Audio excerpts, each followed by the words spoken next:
நாம் வாழுகின்ற கிராமத்திலே ஒரு 20-30 ஆண்டுகளுக்கு முன்பாக நாம் விளையாடி கழித்த இடங்கள், ஏதாவது ஒரு மரம் இருக்கும், அந்த மரத்தடியிலலாம் விளையாண்டுருப்போம். இப்போ அந்த மரத்தையே வந்துட்டு தூரோட பிச்சு போயிட்டாங்கன்னா, அது எவ்வளோ வருத்தமான ஒரு விஷயம் பார்த்தீங்களா?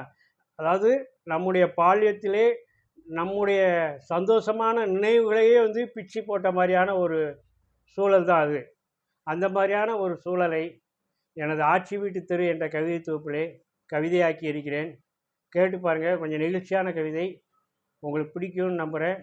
பிடிச்சிருந்தா என்னோடய சேனலை சப்ஸ்கிரைப் பண்ணுங்கள், கவிதையை நண்பர்களுக்கு ஷேர் பண்ணுங்கள். இதோ உங்களுக்காக அந்த கவிதை. மரமேறி உழுப்பிவிட்டு சிதறிய புளியம்பழங்களை ஒன்று விடாமல் பொறுக்கி எடுத்து என்னோடு சேர்ந்து சப்பு கொட்டிய ஜோதியக்கா வெளியூருக்கு வாக்கப்பட்டு புள்ளத்தாச்சியாகி பெத்தெடுத்து வளர்த்து கட்டி கொடுக்க போகிறாளாம்.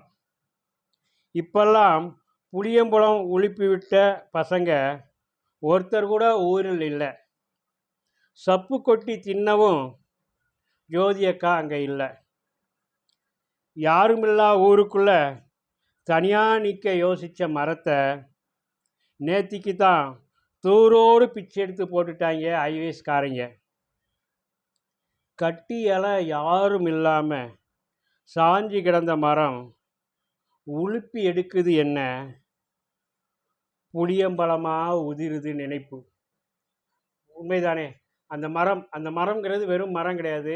அந்த மரத்தை சார்ந்து நாம் சுற்றி திரிந்து விளையாடி கழித்த அந்த நினைவுகள் இருக்குது. அதுபோக அந்த மரத்திலே கூடு கட்டி வாழ்ந்த பறவைகள், எத்தனையோ குடும்பங்கள் அடுத்தடுத்து தலைமுறையாக வந்திருக்கும் அந்த பறவைகளோட குடும்பங்கள்.